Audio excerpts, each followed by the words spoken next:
it. The Lord's Prayer. Now,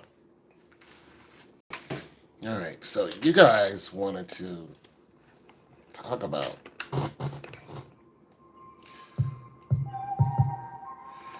I was talking about something else. You guys wanted to talk about the military. I haven't been in the military since 1991. I am a wartime veteran who did not go to war. Meaning I was in a support a company, or I was part of I was part of the support. Okay, so some of my company did go across the water, and I couldn't go because I worked for the jail system. I was a cook. I was a 94B right now, and now it's changed to something else. So I was a 94 Bravo. That's changed to, I don't know what it is now, but I was a food service specialist, and I worked for the jail system.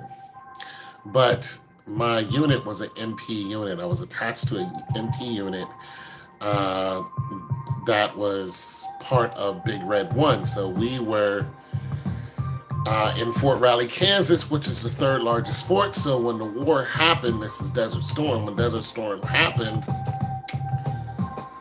when Desert Storm kicked off, we knew that Fort Riley was going to be heavily involved. All right, so there's that. Okay, so Fort Riley, just to let some of you guys know, Fort Riley has the tanks, the tank units. And that tank unit was 44 SIG. All right. 44 SIG, basically, if you're on Fort Riley, and when you come into Fort Riley, there's two ways to come into Fort Riley. You come in through Wrightstown, and there's another entrance that you can come in through. That's just pretty much one long street. It's about 4 miles long. It goes out the other end, and it heads down to K-State. So nonetheless, but if you go up the hill, which is on Fort Riley, if you start going up the hill, once you get about probably not even a mile going up the hill, you're going to see all the barracks that are lined up. All of the barracks that are lined up are all part of 44 SIG. 44 SIG is huge, all right? But it is a tank unit, and and then all the support that goes into the tank unit. So when they start rolling out, when the president declared war and they started rolling out, I was short, meaning I was getting ready to get out of the military. All right, so I had a friend that was part of the MP unit, though, and he was told he's going to war. So what I did when I found out he was going to war, I went to his XO, and I seen him walking in the hallway, and I said, "Are you the captain of this unit?" He said, "Yes," and I said, "Take me with you." And he looked at me, and he saw how serious I was, because the way I addressed him was not normal. And then he folded his arms like this, and he said, "I can't take you with me." And I said, "Why?" He said, "Because we're leaving too soon, and I can't out-process you fast enough." So he knew a lot more than what I did about out-processing. They were leaving in 2 weeks. 2 weeks is a very, very short time to out-process anybody when it comes to the military, not unless you're getting kicked out of the military. But when it comes to out-processing, or to the out, okay, so in order to move somebody from one unit to another unit, you have to out-process them in one unit and process them into another unit, which means somebody else who's in that unit has to be gone. You see what I mean? It's just a pretty much game of, it's just like moving just moving things around. So there's a whole, lot of stuff that has to happen. Not to, so you have to have room for that person. Finances and everything have to be allotted, and it has to go up to the chain of command. And that's what he was talking about. And I did not understand that. I was thinking, hey, just grab another soldier and head out. But you cannot do that because the military is a fine-tuned weapon, and you just can't there's nothing willy-nilly in the military. Nothing. Even the eggs you cooked have a standard SOP, which is a standard operating procedure for cooking eggs. And if you go outside of that SOP, you can get court-martialed for cooking eggs the wrong way. And I kid you not. There is an SOP for everything. And that's the reason why I could not leave from one unit and go to another unit within 2 weeks and go across the water to fight alongside my best friend at the time. Luckily for me, he did come back. And I talked to him, every now and then. He lives in New York. I talked to him. He's doing great, but he told me some horror stories. Basically, and what he said was, listen, when he didn't even know I tried to skip the chain of command to be, with him, to fight with him. Because I figured if somebody was shooting at him, then they're going to be shooting at me, and then we're just going to be shooting back at you. Nonetheless, what he did was, he said, when we got to the hot zone, to the combat zone, he said, we dropped down in a C-141. Now, most people, civilians, don't know what a C-141 is. C-141 is a cargo plane that's pretty much the size or even bigger than a 747, except it's shaped differently. But it's huge. It carries tanks, it carries people, it carries just a lot of things, and it has 4 propellers to it. It's a big boy. It's a big boy. And when you sit in a C-141, you're usually facing the other way that it's traveling. So if you're going this way, your seat is facing that way. Not like a passenger plane where you're looking the same direction. Okay, so the seating on it is different. And also in a C-141 is very loud because all those propellers are spinning. You can hear them. So it's very loud. It's not very comfortable. It's just a lot. You're surrounded by a lot of metal. It's not meant to be comfortable. So basically, he said when we landed, he said they were shooting at us when we landed. And he said we had to low crawl out of the C-141, and I've been in a few C-141s, so I already knew that it was difficult. And he said we were in full rucksack combat gear. So let me explain to you, and I'm going through all this because somebody asked me about America going to war. So I'm just trying to give you guys some depictions of what I know, because I'm old. I haven't been in the military a long time. Some depictions of what me and my friends have went through, and some of the gear that we had. The gear has changed now. So some of the gear will be had. So let me explain to you what a rucksack is, okay? It's a 30-pound rucksack. That means it goes on your back. You put it on like so, boom. It's a backpack, goes on your back, but it has all your essentials in it. So it's going to have your sleeping pad. It's going to have your... It's going to have an entrenching tool attached to it. It's going to have all of your OD green material that you're going to put on your body. So your socks, your underwear, that's all OD green. Socks, underwear, everything. Not unless you got some tidy whities. But sometimes you do. It depends. But nonetheless, so your socks, underwear, all your clothing is going to be in there. You're going to have a lot of other material that is within there. Like, you might have an MRE in there. I don't know if you snuck one in there or not. But, you got your toothpaste, whatever. So you got all your stuff in that rucksack. And it's 30 pounds more to carry around. Now, when you low crawl with a rucksack, a lot of people make the mistake of using their arms to low crawl. When you look at people doing the military low crawl, you're thinking the first thing, use your arms. Wrong. Use your legs. Your legs is what scoots you along. Your arms is what balances you.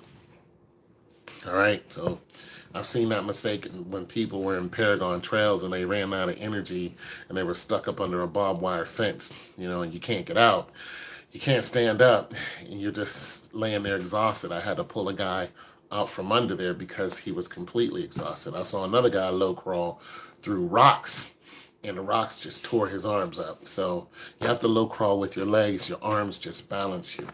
But basically, so him and his friends had to, well, him and his unit, they had to low crawl out of the C-141, which is nowhere near easy because they were getting shot at. Also, C-141 doesn't have windows. And while they were getting shot at, of course, once you get out, the guy beside him stood up and blew his head off. And when he told me this 20 years later, I thought that would have been me. That would have been me. Because I would have been with him, until I had to separate and go to my unit. So that's my homie. So I was like, nah, we not, you know what I'm saying? We're not going out like that. But I didn't know the guy who got shot and killed. But I probably had spoken to him before, but I probably didn't know him like that. I don't remember his name, but I probably had spoken to him before. And he said as soon as he stood up, dude got shot in the face, boom, blew his head off. He said, and another friend got his leg blown off by a landmine. So, he watched that happen. So my buddy's pretty messed up from that stuff. And the military is paying him. They're paying him good for that. But nonetheless, he said he had I think he had like a 9mm or a 45 on him. And he had a 50 cal. And I was like, wait, what happened to your standard M16? And I was around too, but he had a 50 cal. I was like, you had a 50 cal on you? Yo, like 50 cal, 50 cal. He was like, yeah. So, like I said, this is 20 years ago. This is 1991, 01. It's, 2020. This is a long time ago. If the military goes to war now, not to answer some of you guys' questions, but just to talk about some of the stuff you guys want to talk about. What is the threat of the military going to war? I think that was one of the questions. What would happen if the military goes to war?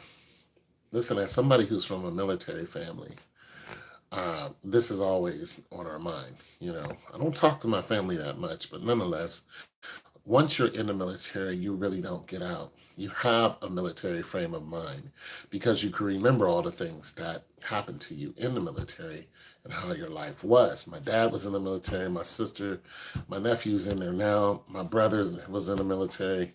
It's just, and we were all in the same branch, which is the Army. But a lot of those thoughts don't leave you. It's just that you just don't do them anymore. And some things you actually still do. I still walk like I'm in the military. I go walking every day. 9 in the front and 6 to the rear. It's just in me. I walk straight up like I'm marching. You know what I'm saying? And while I'm, walking, I think very tactically, constantly looking at my surroundings and, just I'm on constant alert. That's just something that's just not going to leave you. It's just not. But nonetheless, so if the military went to war today, one, I don't know what the U.S. soldiers have as far as an individual soldier. I don't know what they're carrying. I don't know if they still have the standard issue M16. You guys can look that stuff up. And I don't know what the standard rucksack size of the rucksack is. I don't know how much it weighs. And I just don't know. I don't know what they're doing for basic training. I don't know any of this information, but because I know a lot of things have changed. But I can tell you as a soldier, some of the trainings that we did and look at if that's what they're doing or anything like it today. I can say that our ground army is not anywhere near with what, as far as how many, anywhere near what China's army is. Our ground army is not. However, we have more nuclear weapons than they do. Hopefully none of them will get used. I don't know anything about our special forces other than what I can look up like anyone else. I've never met anyone in special forces. And I've never really desired to go into any special forces. So there's that. But what I can say as far as a regular soldier, what I can say is that we're not as tough as some of these foreign countries. But we don't live under a dictatorship either. A lot of the things that you see in these movies and these, cowboy movies and one guy going in and blowing people away, that guy get his head blown off real quick. Because foreign countries don't play that mess. And they know that we're American. They see our stupid movies and the way we think. No, no, no, no. When you're in the military, you do not think like that. This is why a lot of these movies hurt Americans, is because when we go to other countries, people hate us because of our arrogance. They really, really do. They think every American thinks like, what they see in the movie, and it's just not true. Once you're in the military, that John Wayne stuff, no, no, no, no, no. There's none of that. You think as one, you operate as one. If you don't, you die. Period, dot. Point blank. You move as a unit or you don't move at all. There is no John Wayne in the military, because you will be left behind. You will get dusted quickly. So let's get that out the way.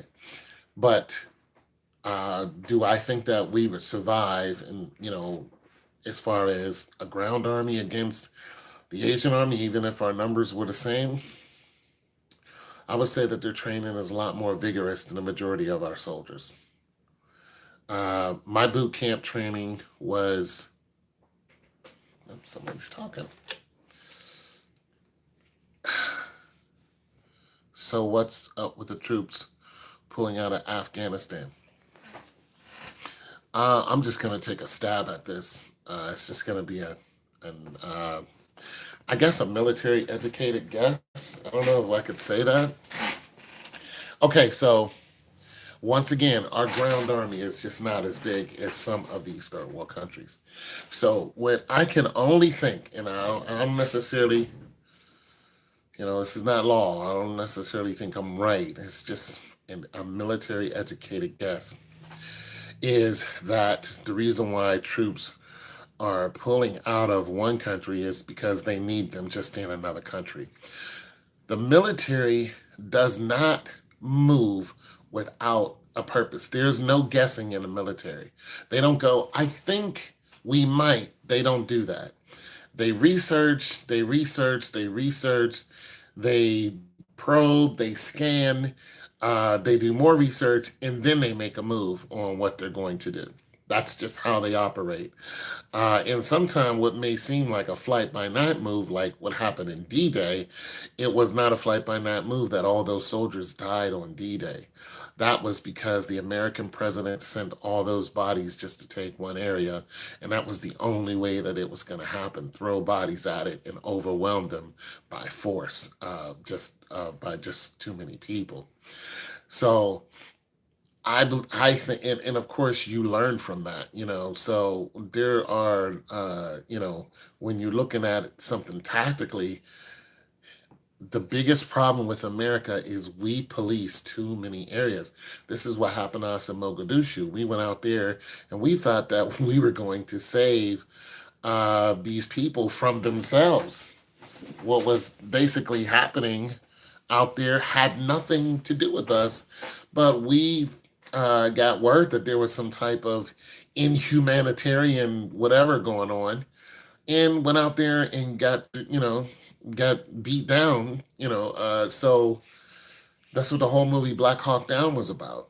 So America doesn't move without some type of purpose. They even say that when you're in the military, move with a purpose. This is a very common thing that you will hear constantly, especially in basic training. Move with a purpose, and that's exactly what they do. So I can only surmise that they are probably going to move to. I know we're in Iran now, so we invaded them. I can only think that we're just going to send more troops to Iran. Now, a lot of these talks of war is coming because of India and China. India and China have been going at it for a good while over a border disputes. And right now, they're still having that border dispute. I think the last clash they had, 21 people, I think, died. That wasn't too long ago. So the big question is, can India hold a candle to China simply because China has more nuclear weapons? Well, I don't think China's going to start firing nuclear weapons into India. I just don't think that's going to happen. India does have nuclear weapons. Also, China has more foot soldiers, but China, the thing about China is some of the gear that China has is not up to standard when it comes to, okay, an example, bulletproof vest. India has better equipment when it comes to bulletproof vest than China has. So when you're talking about getting into, a ground battle, which is likely going to happen again with these two countries, when you're talking about getting into a ground battle, well, you're looking at, if you're just going to compare, one rifle to another and get out there and start shooting each other over, a line that's literally drawn in the sand, or in this case, a mountain range, well, then you're looking at, who's better protected. You're looking at short range weapons. You're looking at CQB, which is close quarter combat.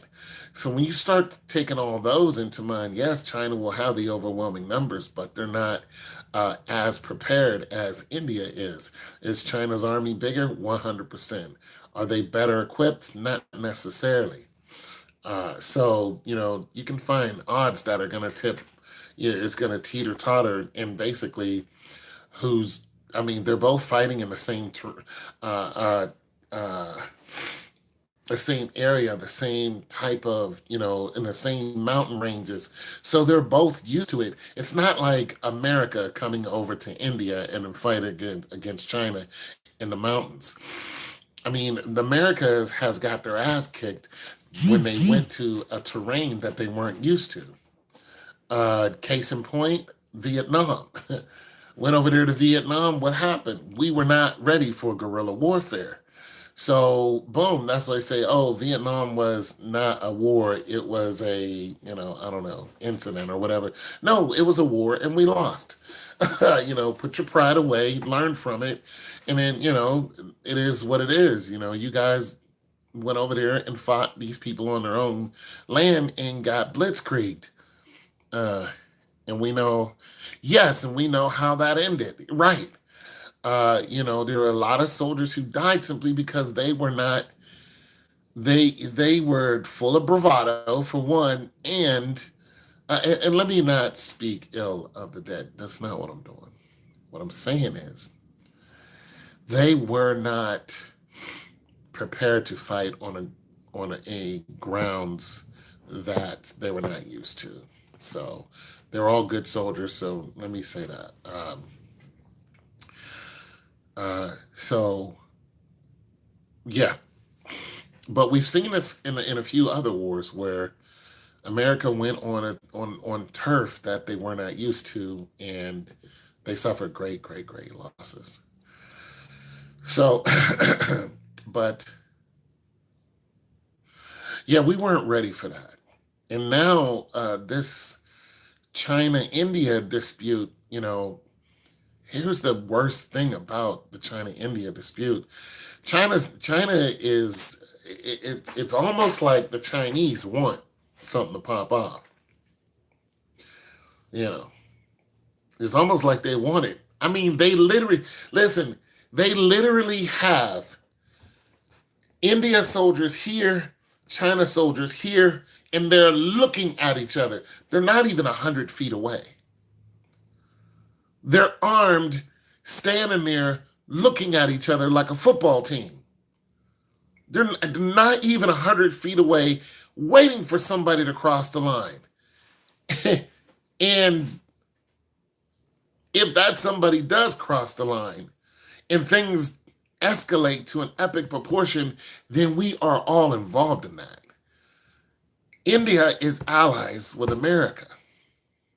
Of course, and when you bring America into it, then you bring a whole, you bring America, you bring Australia, Canada, the French, the English. I mean, you bring in the Dutch. Come on, it's only a matter of time. This is true. You you bring in the Dutch, you bring in every ally that America has, not that America trades with, because we trade with China, but that America has will be called swiftly into duty, and it will be like a Game of Thrones type thing. I mean, it'll be send out the ravens really, really, really quick. And if you don't answer, if you don't answer, you're going to be the enemy. Yeah, it is. It's like China's begging for war. And I don't understand why China, of all countries, would want to do this. Well, see, China knows that Russia has their back. And of course, if you have Russia, Iran, China, all of them, they're all allies. And then, other countries that hate America because we've been invading them, they will all side with Russia and China in a heartbeat. These China, these countries that we've been invading and just terrorizing and taking their oil. Yeah, they're all going to side against us. It's not even going to be. I mean, it's just not even going to be a matter of guessing. Who's the last person you invaded? Iran. Well, they're our enemies. You know, it's going to happen quickly, and then you're going to literally have a world war. I mean, and everybody is going to be at war. Now, do I think that America's going to come out on top? I don't think it's going to matter. I think that the whole planet will be in such a disarray that you're not going to matter what color somebody is, where they come from, as long as they're not shooting at you. Like, here's the thing. When you look at Africa, China has just China is going into Africa because they're after their gold. Every country has been in and out of Africa trying to strip Africa of what they have. China has gone in and now they're buying parts of Africa. They're the biggest landlords on the planet. That's why I don't understand why they would want to destroy it. So China's going into Africa. They're buying their gold, but they're not buying their gold. They're buying their land and then they're digging their gold. And what they're doing is they're also fixing a lot of these poor countries' infrastructure. And this is how they are able to barter with these presidents. The African presidents will be approached by the Chinese government, and they'll make a deal with them. They'll say, "Yeah, we see that you need water. We see that you need food. We see that you need this, that, and the third, policing, and all this. We'll give you all that. It'll cost you about $20 billion for us to fix your infrastructure. And here we'll give you a loan. We'll give you a loan, and we'll give you a low interest on it, interest rate. So we'll give you 2% on that." They know they're never going to see their money, but that's not what they're after. They're after the land. There are more Asians on the planet than there are anyone else. Anyone else. They're after their land and they're after their people. There are a lot of African people. Like, for one, let's not speak like Africa. Every place in Africa is poor, because that's just not true. Everyone in Africa is poor. That's just not true at all. They're very rich. Very, very, there are billionaires in Africa who are from Africa. They're Africans. But you have a lot of situations where, just like every country, there's some poor that are there. And China, what China wants to do is take advantage of that because they need these. They need hands. The more hands that they have, the better whatever they're doing works. to work in these factories and all these other things that they got going on. So they'll come over and they'll hire, they'll say, hey, we'll put you to work. This is what we'll pay you. That doesn't mean they like you. It's all business to China. So that's why China is in Africa. But here's the thing about that. The relationships between China and Africa is simply monetarily, but it's simply government. The people, in some of these countries, the people in these countries are not saying, yeah, we wanted the Chinese to come over here and start, taking our land, which is what they're doing. They're going into land that they haven't even bought with mowers and stuff, and just plowing over these are farmers, and just plowing over their land and then trying to take claim to their land and then fighting against it. They don't like the African people. That's not what's going on. So now you have this civil war about to pop off because the Asians really show how much they hate the Africans, and they don't think of them as people. They only think of them as drones. That's the biggest problem. They're not human to them. They don't respect them, not whatsoever. They think of you as a utility, not as a human being. So where is that going to lie when it comes to war? If war popped off right now, do you think that African people would be loyal to the Asians, would be loyal to the Dutch, would be loyal to the French? Do you think they'd be loyal to the Americans? Who do you think they'd be loyal to? And the reason why this is so interesting is because all of these countries have invaded Africa, and none of them love the Africans, not one. The Americans don't love the Africans, not whatsoever. And it's clear now, and it's always been clear that the Americans don't love the Africans because just like the Dutch and the French, they invaded and they took, resources, including people, and did what they wanted to them. And this is one of the reasons how I got here. But even today, what they're doing over there, especially the Dutch, I mean, you have the whole AIDS where 35 million people died because the Dutch wanted to do experiments on people and went over there and experimented with Africans in South Africa, I believe, and treated the people like drones. And they started sticking needles in them just because they wanted to see what was going to happen. Well, 35 million people died. That's what happened. And so now that you have, the pandemic that's going on today, that they're doing the same thing. They went to the same country to try to do the same thing, to put needles in people's arms.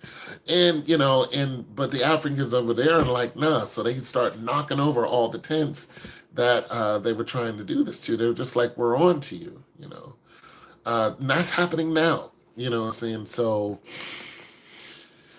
the real estate is not necessarily the land. The real estate is the people. So where do you think the people are going to lie? What do you think their loyalties are going to lie? The Dutch are the ones that okay, the Dutch funded, if you look at Hotel Rwanda, and you look at just the movie Hotel Rwanda, where like 100,000 people died. Well, that happened in 96 and 98. I think it was 96. Well, it happened twice. I think one was 96 and one was 98. Where they had both these wars break out and kill thousands and thousands of people. One group of people who are both from the same country and another group of people from the same country went at it and killed each other. Chopped people up, killed babies, ate babies. Just horrible, horrible things. Where do you think they got their weapons from? The Dutch. So what they did. When Leopold invaded Africa, he killed 15 million people. The Dutch. The diamond mines. Right now, the Dutch. The Dutch are controlling the diamond mines. Your 9-year-old son is working right next to his father 16 hours a day. No insurance, no nothing. Just in and out of these diamond mines. And if you look at a video today, if you go on Vice and you look at some of those videos, some of those guys go in there and they don't come out. There is no child labor law over there. The government just ignores it. Because it's one of their biggest trades. It's diamonds. The Dutch, just horrible, horrible conditions to work in. So, if war breaks out in one of the largest, I think the largest continent that there is, where do you think their loyalties are going to lie? The truth is they're going to be scavengers. They're going to think only of themselves. And that's who they're going to be allied with. They have no love for Americans because the European nations constantly keep them in poverty because of what? Their resources, which are the people, the labor, okay. Not too long ago, I think about 10 years ago or less, there were some people who they were Caucasians, Americans, who had children, African children, and what they did was they were using these children right here in America to clean their houses.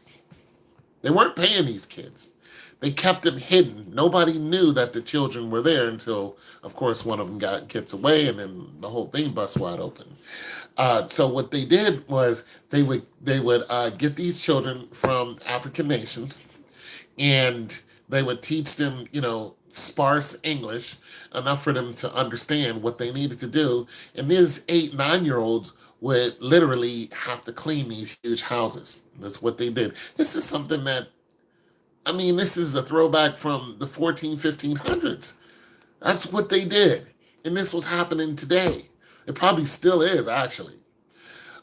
So they would build these rooms within a room, more like a closet, and that's where the child would hide. Because it's a child, you wouldn't know that the child's there. So when somebody comes over, that child would have to go to their room closet, and nobody knew that the child was there. And when they were gone, they'd let the child out the closet just like a pet and say, hey, get back to what you're doing. Now, God only knows what else they were doing. But this we know that they were doing. They were using them to clean their houses and, do work within the house, not around the house, because they could not be seen.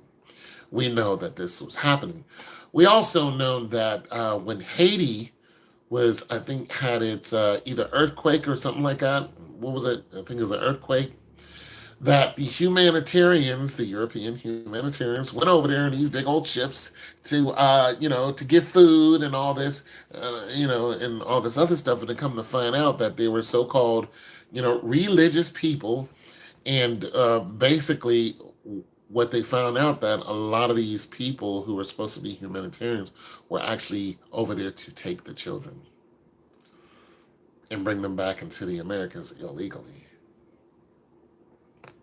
And they were doing it under the name of God. We also learned that some organizations that were supposed to be helping children in Africa, how you see these commercials, help, Yumbutu and, blah, blah, blah. She's hungry. She needs, bring her over here so she can live, take her away from her family, all that. That's basically what they did. So they found this little, 8-year-old girl in a village, happily with her family. And they convinced the mother, who had other children too, they convinced the mother that the child was going to go to America and learn, how to speak our language, go to school, grow up here, and be here for only 2 years, come back to your country.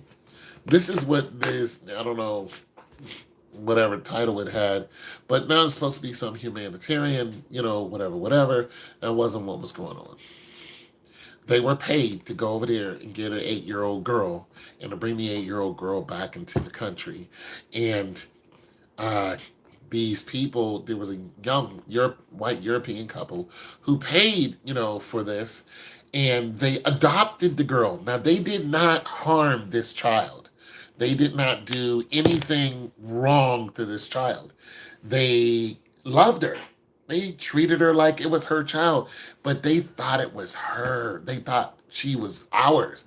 We legally adopted this child. They went through all the parameters, yada, yada, yada. And to come to find out, once the girl started learning English, she started to understand, oh, you guys adopted me.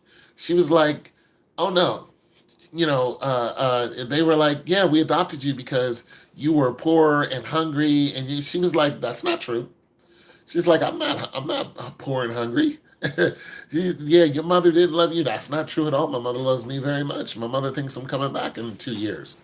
No, we thought this was some type of scholarship program where I come over here for a couple years and then go back. This is what the girl's telling them after she learned 2 years of English. She's like, oh no, no, you're wrong. I'm happy with my family. We just thought it was an opportunity.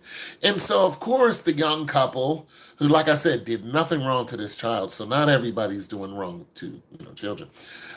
They contact this organization and say, hey, we paid to adopt the child. This child is telling us that everything you told us is wrong. And, once they called the federal government, they investigated these people, found out that they were doing this all over the place and making a killing doing it. So you have to ask yourself, because the real estate is really the people in Africa. But you have to ask yourself where are their loyalties going to lie, because so many countries have come into their countries and have ripped them off in one way or another. They have kept them poor. They have released famine on them, like literally released diseases on them, so the people would die off in mass numbers, and it backfired on them. um, in, in all these instances where the African people's loyalty is going to lie, it's going to lie with themselves. The, the nations of Africa that are in league with any other nation is only for business.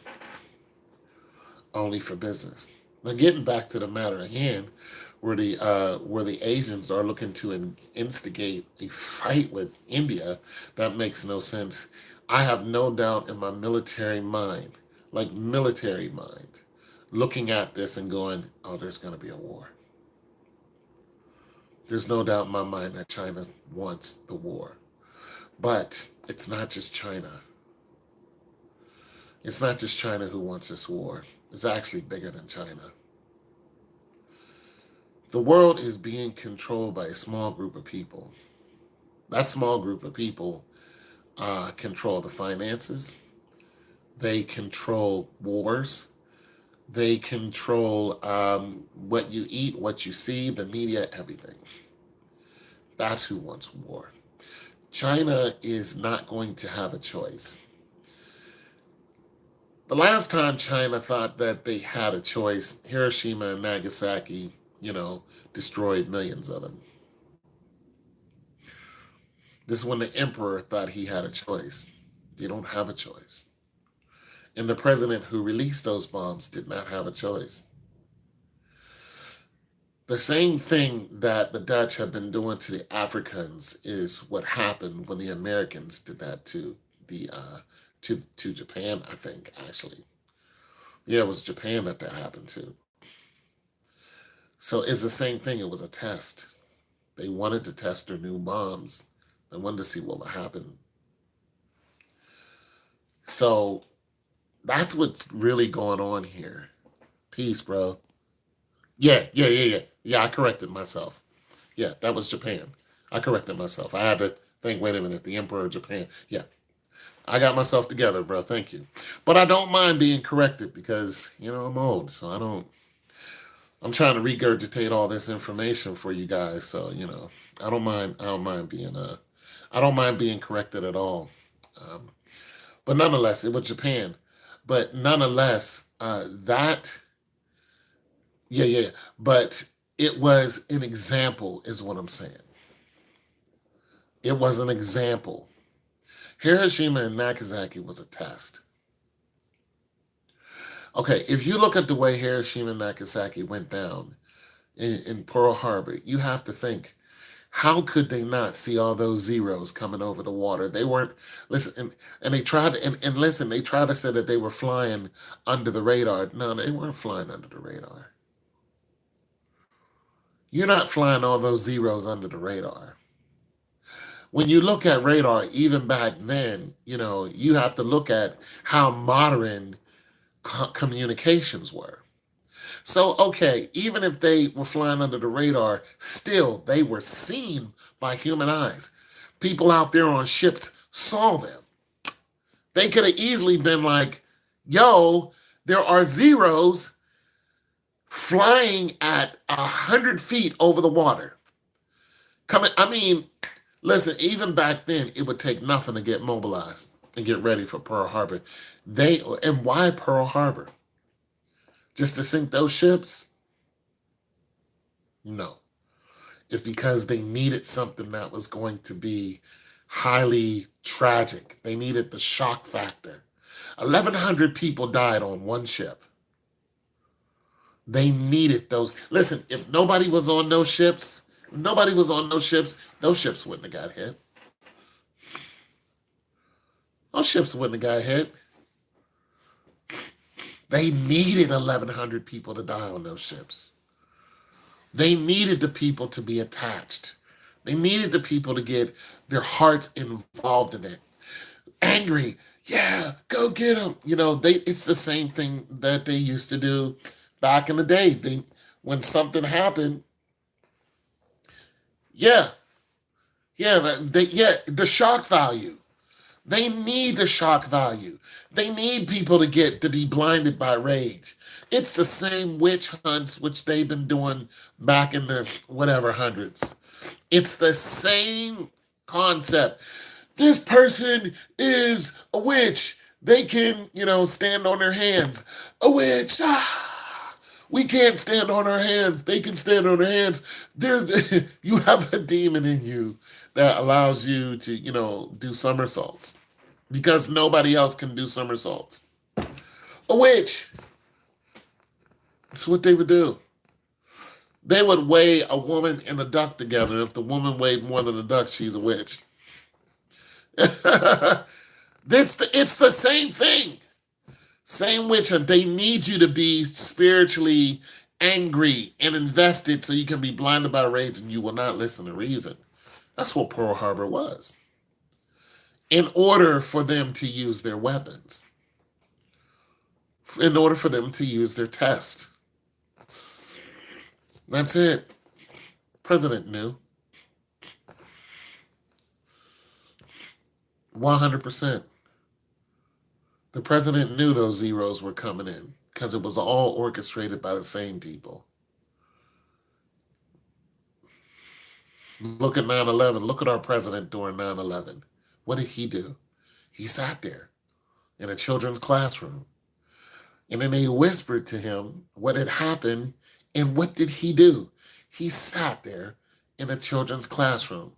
It's the same movie over and over and over. Oh, thank you very much.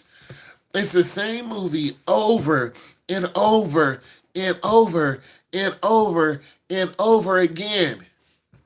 It's the same movie. You can rewind this movie 10,000 years ago. It's the same movie. The same thing.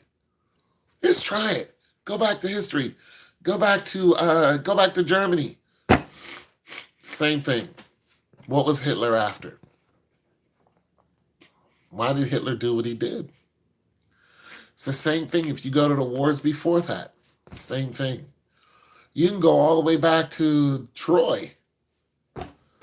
Same thing. Troy was not over Helena Troy leaving her husband and going to sleep with, Paris. Nothing to do with it. It was all for the money and pride. That's what it was all about. It's money and pride. Had nothing to do with a female. You're not going to bring all those people across the water and all these deaths are going to happen because of one female. Please. It's the same thing happening now. This is why there's just no doubt in my mind that, we're going to war. When? I don't know. But if you look at the same movie over and over and over again, you can start pretty much guessing that, we know what's going to happen. You ever watch a scary movie and you know who's going to get killed? You know who's got plot armor and who doesn't? You just know it. You're like, Yeah, that guy's finna die. We don't know his name. Oh, that guy on the ship, nobody knows his name? Yep, he's next to go. How many lines did that guy say? Yeah, he's next. This chick right here who keeps screaming, yeah, she's gone. You just know. You just know what's gonna happen. No matter how much they try to smear it over and cover it up, you just know because it's the same group of people playing the same dumb games, and they've been doing it forever and ever, and we're just pawns in the game. So China and India standing there looking at each other, ready to fire off AR-15s at each other, and other assault rifles. That's nothing new there. That's nothing new. And they're like attack dogs. I mean, listen. These people think that like India got some punk in them. Like you're out of your damn mind. Those Indian soldiers are more than ready to go out with anyone, even though they don't have the same nuclear arsenal. They don't spend as much on weapons like China does. But you think they're not ready to go out? Listen, some of the smartest people are in India. How do you think America got where it got? America. This is when some people talk about America was built by the Europeans. I'm like, America was not built by the Europeans. America was built by a collection of people. Some of those people come from Africa. Some of the smartest people on the planet come from every part of this world. And America bullied a lot of these countries into serving America's purpose by using what? The visa. If you don't help us, we will cut off your trade. Period. Dot. When you need help, when you need any type of foreign help, when you need soldiers on the ground, this is what Donald Trump was talking about. I'm gonna tell y'all something. I didn't hate Donald Trump. I just hated his beliefs when it came to my people. I hated the fact that we couldn't get the help, and we still can't get the help that we really need. But I didn't hate Donald Trump because Donald Trump really let you see what it is. He was not a person who discolored anything. He was like, I don't like. You're fake news. What other president do you know came out and called the news fake news? When he didn't want to talk to you, he shut you down. He was not nice because he wasn't a president. He wasn't a politician. He's a businessman. A lot of the stuff he did was for business. Now, some of it I didn't like, but nonetheless, I understood. Before he got in office, he said, don't we have nuclear weapons? And they said, yeah. He said, then why don't we use them? That is not something a politician would have said. That's something a businessman would have said because he doesn't know the full outcome of one nuclear weapon. He doesn't know what it will do and the reactions that it will have over the whole planet. You know what I'm saying? But nonetheless, when it comes to, these people playing these games, do they want war? Yes. Are they going to get their war? Absolutely. There's just no doubt in my mind. And you can almost map this whole thing out. I was listening to Joe Rogan recently, and he was talking about the ending of civilizations. He said when the ending of civilization happens, he said it's usually some of the signs are people are, I guess, multisexual. Women want to be men want to be women. That starts to happen. Now, I was listening to this doctor recently, and she was talking about how the things that they want to do to our body. I keep telling you, the real estate is not the land. The real estate is the people. And how, all this stuff that's happening recently, it's all over the real estate of your body. There's some things I can't say because YouTube will put me in YouTube jail. But the real estate is your body. And a lot of things that are happening now is because they want the real estate of your body. They want to be able to own parts of your body. So one way to, when you look at that whole big picture, one way to knock anything off kilter is by doing what? Disrupting the flow of normalcy. And you can disrupt the flow of normalcy by simply turning off the electricity. If you are at a street light and the street light doesn't come on, you temporarily, now mind this, you temporarily disrupt the flow of normalcy. You just have that street light not come on, and there's no police there to direct traffic. There's no nothing. People are just like, say it again as in that was the truth or you didn't understand it.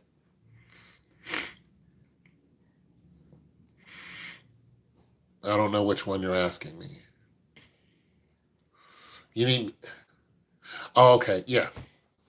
But so to disrupt the flow of normalcy, yada, yada, yada, turn the street light off. Boom. People will temporarily sit there for an elongated amount of time because they don't know who goes first. Then when somebody finally makes a move, everybody what? Falls in order.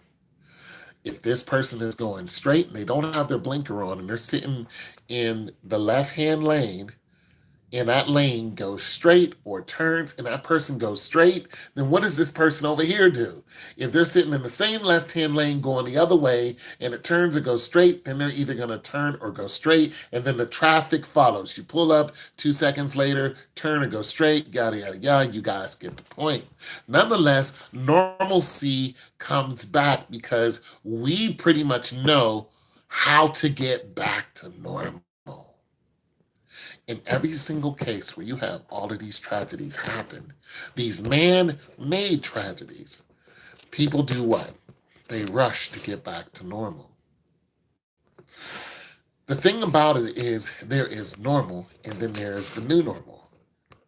Remember when there weren't no cell phones? Some of you can't remember when there weren't. So I'm 53, so I know when there weren't cell phones, and we operated just fine without them.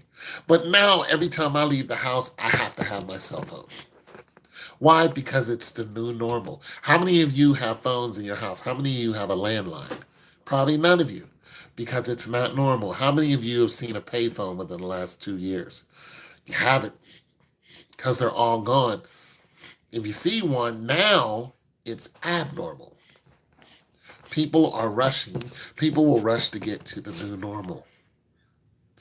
What I'm trying to say here is that all of these tragedies, these man-made tragedies, for one, they're not accidents. Two, that they're all tests. A lot of these wars that we're hearing about are in that we know that are going to happen. A lot of that is written in the Bible. We know it's going to happen. We know that there's going to be war. Who's going to start these wars? Sometimes we just don't know. We think the bear and the eagle's going to go after it.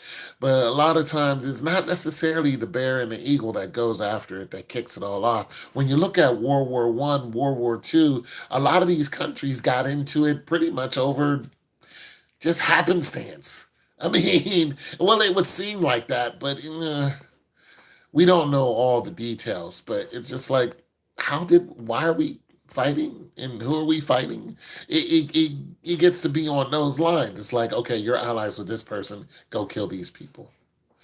Now, when we're looking at Asia, when we're looking at China, we're looking at India and China, who can pretty much be the same people. We're looking at India and China. Yeah, it's going to kick off. It might not be them.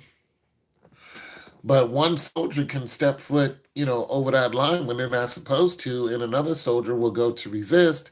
And next thing you know, you have a war that kicks off. What is the end result, though, for those of us who live through it? What will be the new normal is the real question. It's not will a war happen, it's when will the war happen. But what will be the new normal? What will you have to give up other than your life? If you live. Okay, thank you, Facebook. If you live through the new normal, what will it be like? What will you sacrifice?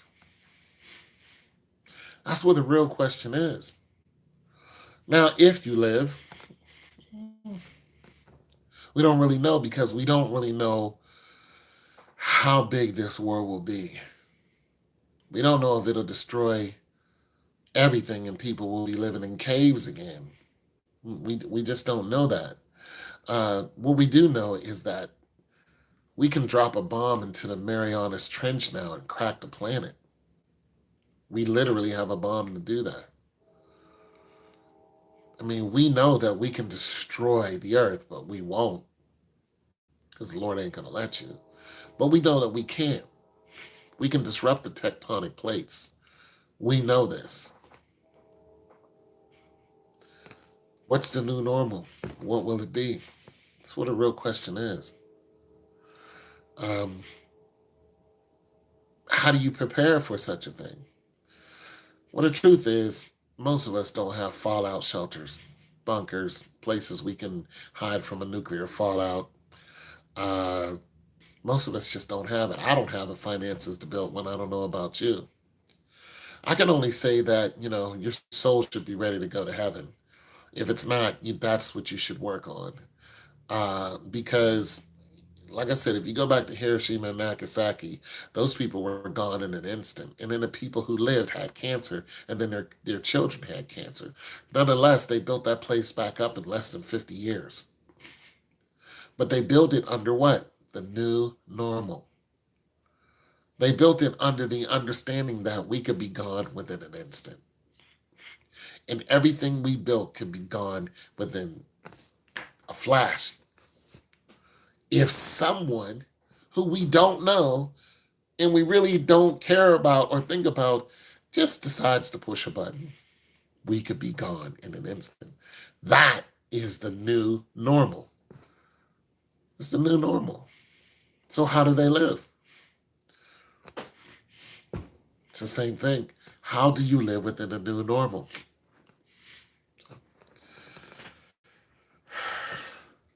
I'm hoping it doesn't happen, but I think it will. I think it will. There's just too many signs pointing to war. Uh, I wouldn't even know how to advise you as a soldier or an ex-soldier who comes from a family of soldiers. I mean, everybody say go and buy a gun. I think we've already had that scare. Go out and buy guns. You know, go out and get a new refrigerator and pack it with food. Okay, that's already we already done that because of the scare that just happened. See, now that the pandemic happened, we're living in the new normal. You may not know that yet, but it is. Now that the whole world is opening back up, it's not the same as before it closed. It's not. You still got people wearing masks.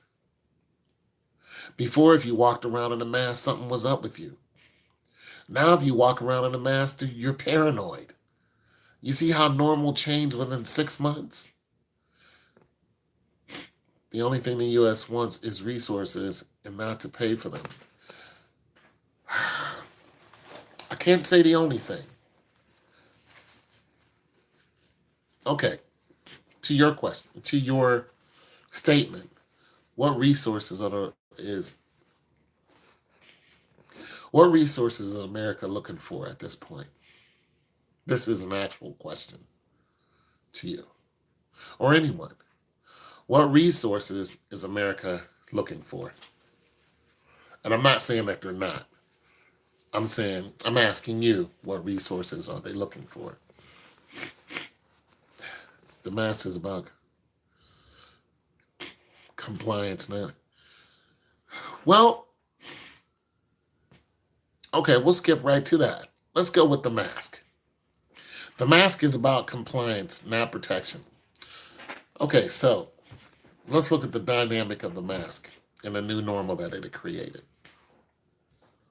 For one, not everybody complied with it. Not everybody did. They were like, nope, not going to do it. I think it's a hoax. So they were non-compliant. Okay. You look at the people who did comply with it.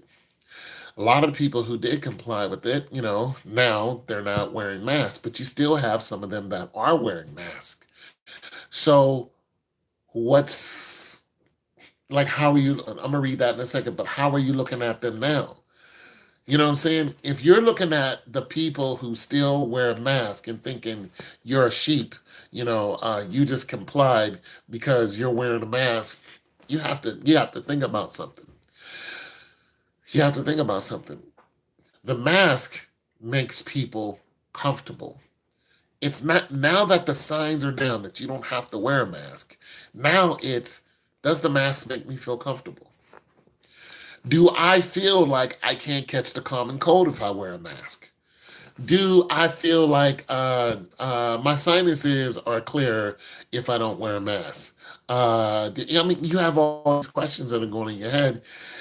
Do I feel like whatever was out there they said I needed to wear the mask for, do I feel like I can still get it even though people have, you know, done a variable of things to stop this from happening to folks? I can't mention names and stuff because YouTube would ding me.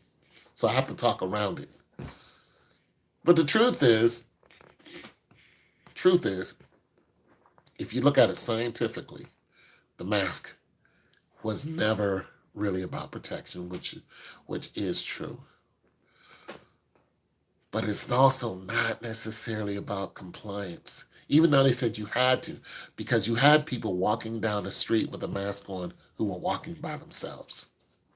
The mask was for 6 feet.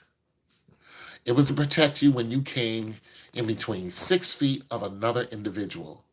So why do you have people walking down the block, broad daylight, by themselves, where there's no one else around with a mask on, even today? Wasn't necessarily about compliance. They don't necessarily think that they're going to get, whatever it was. But in their mind, anything else that could have came within range, they're like, I actually feel more comfortable wearing this now. You're going to have people 5 years from now still wearing a mask. Even though they've done everything to not be in trouble with whatever's going on in the environment, they're still going to wear it. Why? Because it makes them comfortable. Okay. Oh, yeah, the U.S. basically wants to take out the majority of the people on the planet away. I know there are a lot more to it, but was based on resources than everything else. So Rena, I hope I said your name right. Rena or Rena. I don't know if you're still here. So you're okay.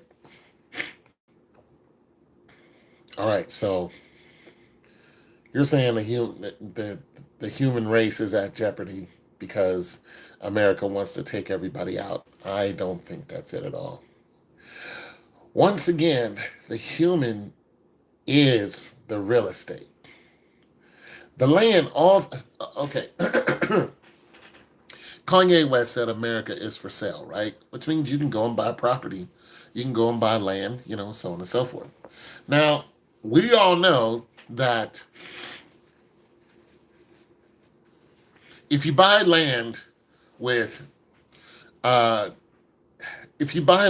something illegal on it, like a bunch of weed, well, weed is starting to be legal, but if you buy land and there's a bunch of weed on it and the government says it's illegal, then this is your property, you're in trouble for buying land, your land has weed on it. But if you buy land and it has oil under, the government will come and take the oil from you and say it is what? Their land. It's their land. So with that understanding, even if you buy land, it is America's land. It is the American government's land. That's it and that's all. The American government looks at the people like it does the land. You are property. Look at what's happening with all these, entities that are so-called watching whatever you do. They're interested in your every move. And even before these entities were doing this, you have grocery stores. Listen, I can show you a video of 3 different grocery stores, all the same grocery stores within 5 miles of each other, and all 3 of them will be different. Why do you think that is? Because they cater to the people in the area. That's it and that's all. You can look at the hood grocery store, Kroger's. You can look at the hood grocery store and you'd be like, oh, this is okay grocery store. It's not as lit. The vegetables or fruits don't look the same. The customer service is not the same. You're going to get somebody with a smart mouth. At one point, it's just not the same. Uh, the the foods that are available, not even close to being the same. If you go 2 miles up the street and go into the same Kroger's, 2 miles up the street, you're going to see just the entrance is different. You're going to see as soon as you go in there, it's well lit. The fruits and vegetables look totally different. The variety of food, and I'm not talking about one person's eating, lobster and the next person's eating ramen noodles. I'm talking about the same chicken is being sold at the same store, but the chicken is in different varieties. You're gonna have the sandwiches that they have, the little lunch sandwiches like this big. Go up and grab a lunch. I mean, there's so many of them at the Kroger store in the Ritzy area. It's just ridiculous. The customer service is ridiculous, and it's not because there are Caucasians working behind there. Because there'll be black people working there too, but they're different. But they treat you different. And sometimes the black people will give you attitude because you're black. It's almost like, what are you doing here? But it's different. It's different. Because the real estate is the people. America is not going to destroy all of its people. It's not, because you are its property. Period. Dot. Everything that you have on you is valuable to America. Here's the thing. You don't have to be living for America to profit off of you. That's the real rub. But America is not going to do in all of its people. It's just not going to happen. But you are valuable in one way or another.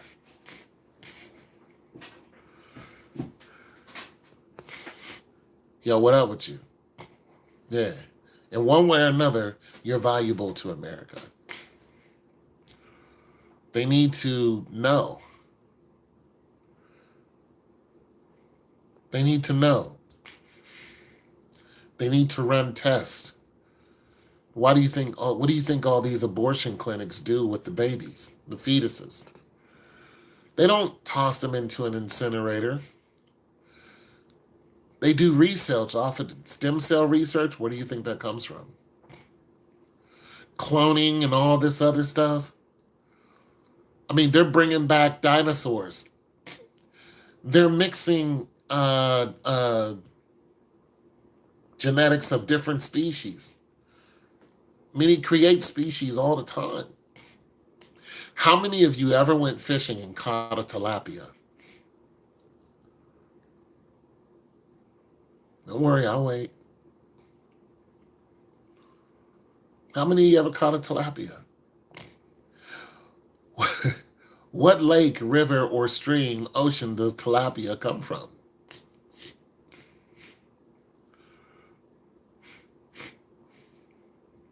I'm just curious. I would like to meet the person who's actually caught a tilapia. Prove me wrong. The salmon that you catch does not look like it does when you get it to the supermarket.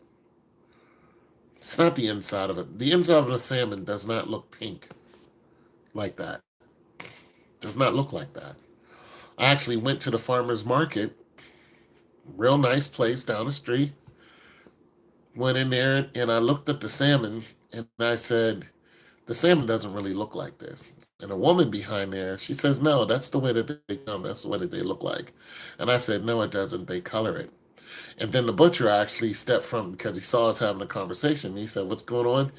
And she said, well, he said the salmon doesn't look like this. And the butcher said, he's right. And that was it. It was a big old salmon, too. Said he's right. We color the salmon. It does not look like that.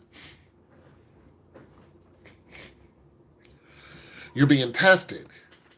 If they put the real salmon on there and the way salmon really looks like, and then put one that's colored out and see which one you buy first, which one are you going to buy first?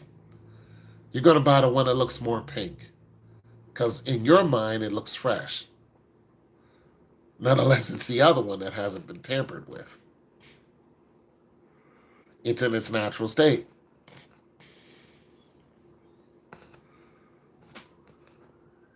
This is the way it is. America's not going to destroy all its people, but it will run tests on you. That's actually what's been happening.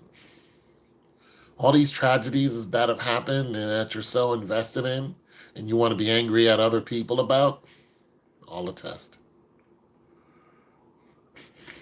Test on your mental state, test on your stress level, a test on your survivability, a test on your feelings, a test on your beliefs in God.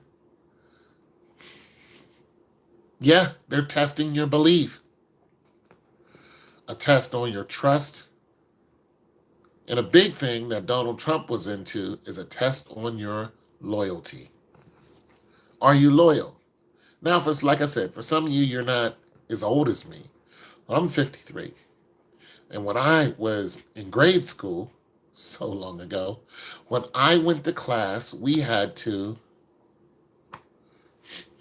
pledge allegiance. Y'all don't do that in school now. You do that now and there'll be backlash. This is what we did when we went to school. 3rd, 4th grade. This is what you did. There was no turning your back on this. You couldn't turn around and ignore it because your teacher made sure you did this. You didn't do this, you weren't coming to school. Not at that school. Listen. If you didn't do this, some people were going to show up.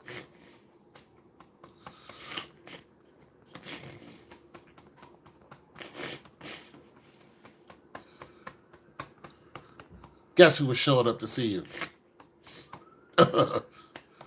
You think the local yokels was coming after you? No. The spooks were coming after you. That government was coming after you. You were going to be investigated. You and your family. And everything you did. People sitting outside your door. You're fooling yourself if you think it wasn't going to happen. People watching you, driving past your house. This right here. And the teacher watched all of it and made sure you did this. I pledge allegiance to the flag of the United States of America, on which republic to which it stands, one nation under God, indivisible, with liberty and justice for all. I'm surprised I remember that, but I haven't said it since I was a kid. Haven't said that since I was a child. So forgive me for stumbling over some of the words. But this is what we did every day. We didn't even know the words we were saying, but we knew that we had to do this. We knew that. Because you pledged allegiance to the flag of the United States of America.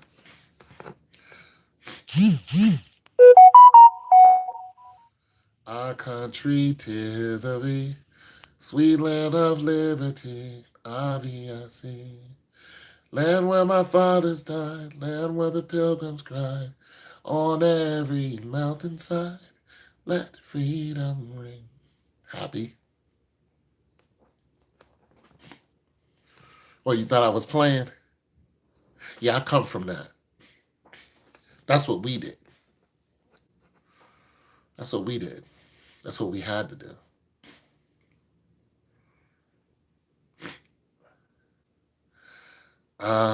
You know what? I don't know the shoot. Okay, so the reason why I don't know the black version is because, I went to mostly white schools. You know, and the black version was not taught to us and beat down in us. Sing da, da, da, da, da, da, da. Let everyone sing. I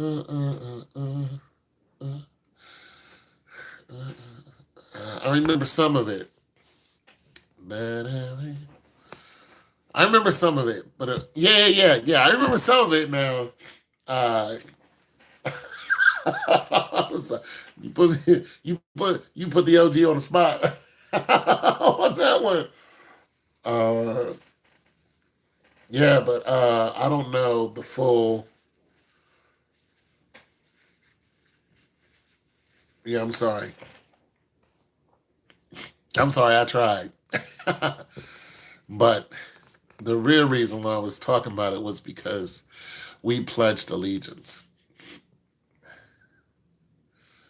Yeah. It's okay though. You know what I'm saying? Hey man, the '80s was a great time though. The '80s was a great time. I had a good time in the '80s. Wasn't as crazy as it is now. But nonetheless, pledge allegiance to the flag. Those words were not taken in vain. Um, and eventually they took that out of the schools because, there was so many. America is a melting pot of people. So once people got over here and they were looking at, pledge allegiance and all this, it was like, wait a minute now. Why am I pledging allegiance? Because you live in this country. America is about loyalty. It's the big thing with America. That's a big thing with Donald Trump. And I keep going back to him because as an American president, I would say that Donald Trump was the most American president that during my time. He's the most American president that I've ever experienced. Through Reagan and through, Clinton. Uh, yeah, he's the most American president because he was all about America first. He didn't care about anybody else, which is very unpolitician like of him. That was his biggest problem. This is the one time where we could have seen two people be president and America would have been a lot more successful. It's the one time where you didn't need a vice president and a president. Of course, you need a vice president, but like I could see him and another strong candidate running and both of them being elected to president. Because when it came to kicking ass, Donald Trump was all about that. When it came to being America first, he was all about that. But nonetheless, on a humanitarian level, Donald Trump was lost. He didn't know how to address other countries, especially third and fourth world countries. He didn't care about them. That was his biggest downfall because he didn't look at them on a monetary sense as valuable. Yeah, that was his biggest issue. He looked at the people different. because they didn't have value if they didn't have money, which is completely wrong. That was his biggest issue. Now, if he would have had Michelle Obama in office with him, would have been a whole different story. It'd been a whole different story. It'd have probably been the greatest thing since sliced bread.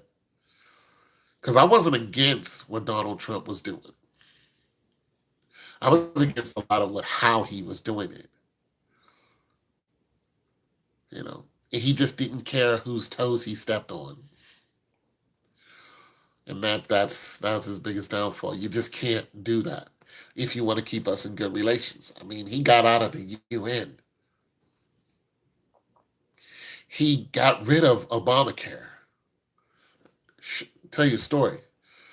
2 days ago, I was driving, doing my little thing, my little junkyard thing. You know what I'm saying? I go to the junkyard, make my little extra cash. So I got my haul, right? And I'm going to the junkyard and I see this guy, like a lot of people are doing now, standing on the side of the road with a sign, yada, yada, yada. But actually, he was sitting. And I was like, no, I'm not giving you no money. I don't give these guys money. I'm like, no, if my back hurts, your back is going to hurt. This is how I get money. This is how you're going to get money. So I was driving down the street, and I was like, man, Lord. And the Lord was like, turn around and go help him. I was like, no, I'm like, I don't want to go help him. He said, bless him, be a blessing. And I was like, you know what? I would be a blessing to him. So I turned around, went and got the guy, and was like, listen, I'll pay you $20 if you help me out. Because I had to go get another haul, and I needed help with it. You know what I mean? And I went and got this guy. This guy was something else. Like, he was a criminal through and through. Like, he's what you feared. But nonetheless, he was like, no, I got to get out of what I'm doing. You know what I'm saying? And that's what the real blessing was. Of course, it was the $20, but the real blessing was I was telling this dude, because he's hanging around hookers and drug dealers and all this crazy stuff. I said, dude, if you don't stop what you're doing, you're going to be in big trouble. It's going to be lights out for you. You know what I'm saying? Now I'm hoping he, went about his way and he's going to do better. But nonetheless, it was the blessing is what I was trying to be to this man. I'm sorry, my nose is running, you guys. Now, what he was telling me was, he said, I'm trying to get back on my feet, which is understandable. He said, I used to do what you do, scrap and all this other stuff, but I don't have a truck. When I got my last stimulus check, I wanted to go buy a truck, but I don't have a license. And he said, and I don't have he was African. He said, and I don't have a green card. So he said, I need $700 to yeah. And I'm thinking, why don't you use that $700? You know what I'm saying? But nonetheless, he's got issues. And I told him, I said, shoot, I'm sorry, I lost my train of thought. Hold on a second, you guys.